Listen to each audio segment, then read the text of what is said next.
Hello everyone, you are watching Code with Shubhajit, and today we will be solving an easy problem from Lead Code. That is the problem number 121, best time to buy and sell stock.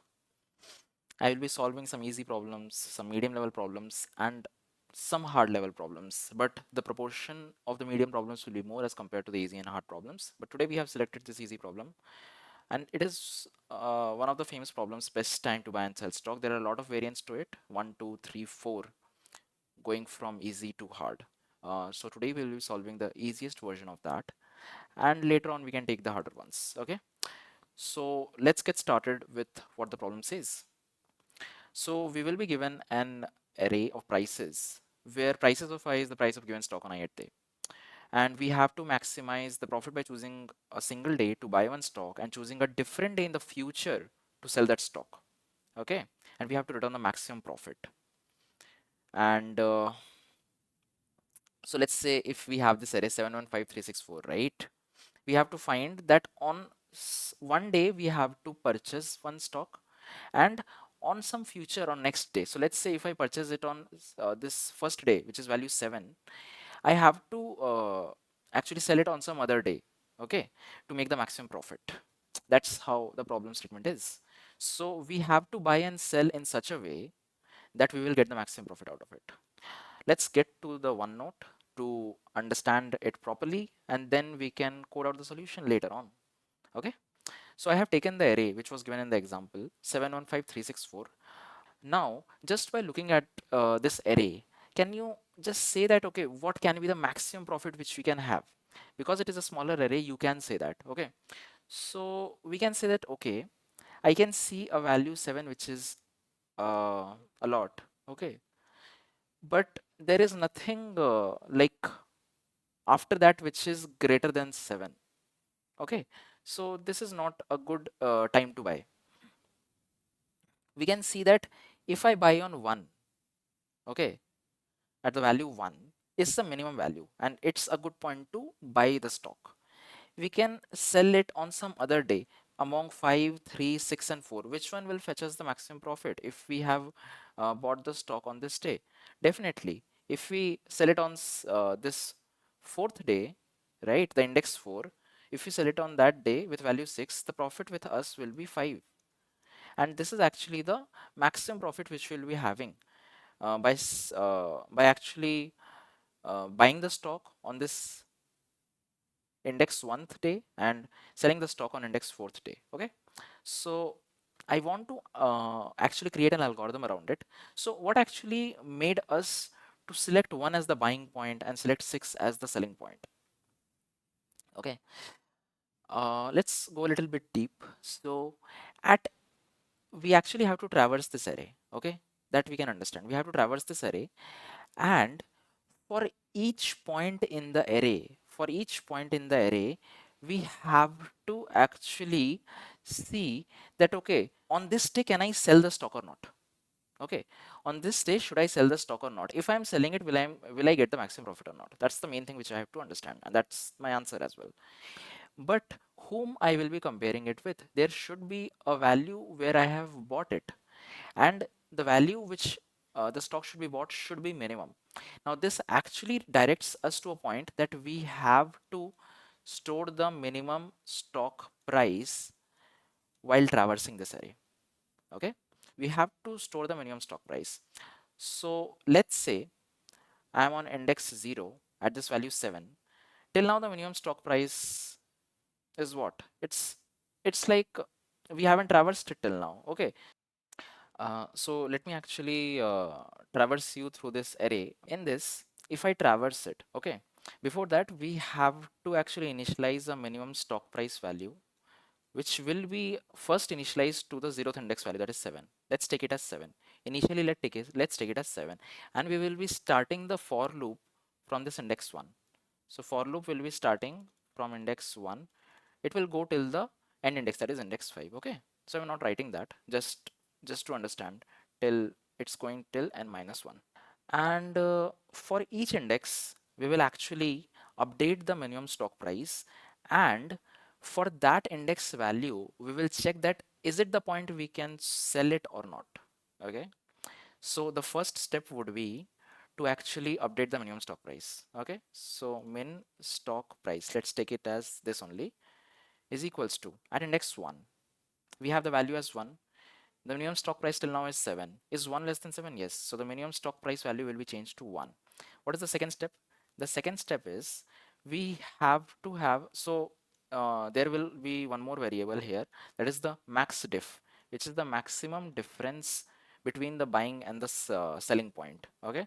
So initially let's take it as 0, because if someone was not able to make any profit, I want you to comment down that what can be the case where there will be no profit, that is the zero profit will be there. What can be the case? Okay, just comment that out. Okay, so now we will be updating the max diff. And what is the max diff? The max diff is the maximum among the max diff value and the price of this stock value minus the minimum stock price. What I'm saying is it's the max value among the max diff, which is 0 comma this present stock price at this index minus the minimum stock price, that is 1, which turns out to be 0 only, right? Because 0 and 0 max value will be 0. Okay, that's fine. Now we will go to that index 2. The value here is 5. So will the minimum stock price change? No, because 1 is lesser than 5. 1 is still the minimum value, right?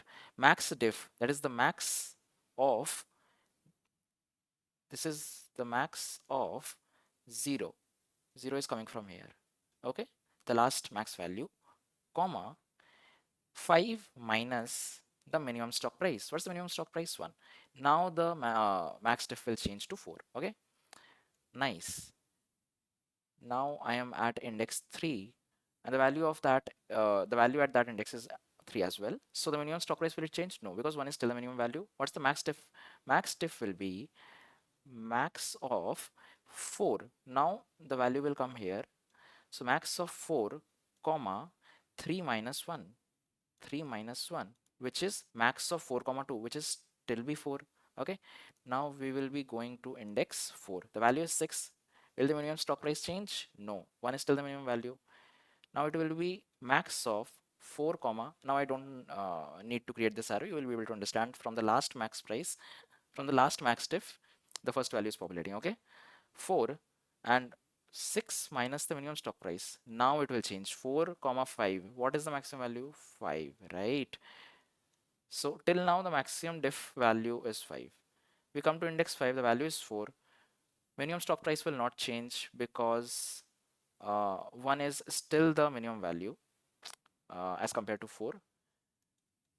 The algorithm will be max of 5. So 5 will come here, comma 4 minus, that is the present stock price minus the minimum stock price value, which is 3. So 5 comma 3, which is 5 only.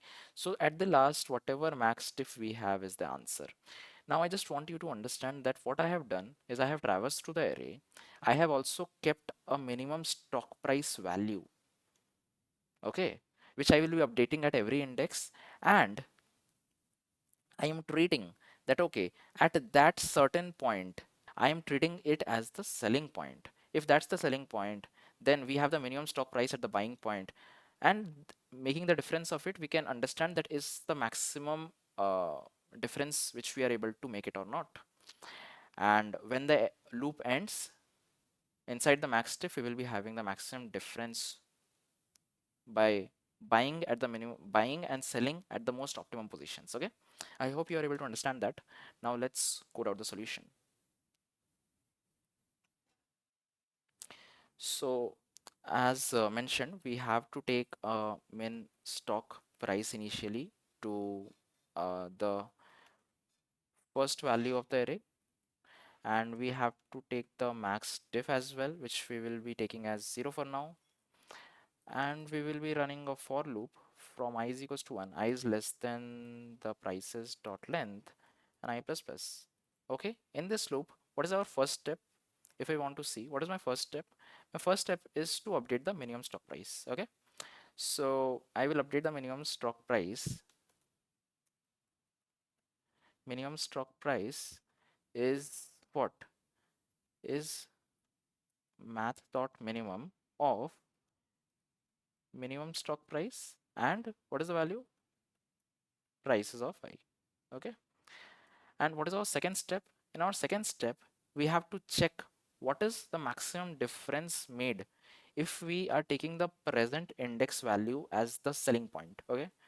So max diff is equals to math.max. So if you're not aware, the math.min and math.max are the functions which are provided by the math module of Java, where given two values we can find the minimum for math.min, given two values we can find the maximum for math.max. Okay, so math.max of what are the two values? That is, the max diff is the first value, the next value is the prices of I minus the minimum stock price. Okay, now at the end we have to return this max diff, and that is our answer. Now let me run that, and you can see both the solutions are accepted. And I encourage you to actually take some more examples on your own, random examples, and do a dry run over them, and also submit this. Okay, and see that if all the test cases are passing or not. I hope this was helpful, and see you soon.